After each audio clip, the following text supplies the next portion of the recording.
आपण श्री क्षेत्र बीड या ठिकाणी आलो आहोत।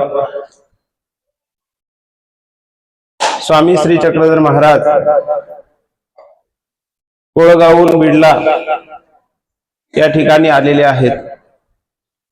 स्वामी श्री चक्रधर महाराज या ठिकाणी 4 महिने वास्तव्य स्वामींचे या बीड या ठिकाणी या नगरीमध्ये स्वामी वास्तव्याला होते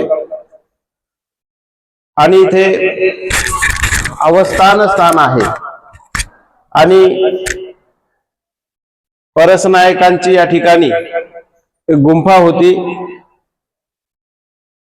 इथे स्वामींचं वास्तव्य 4 महिने असताना आपण पाहिलेलं आहे की हे मागचं जे स्थान आहे हे आरोगण स्थान आहे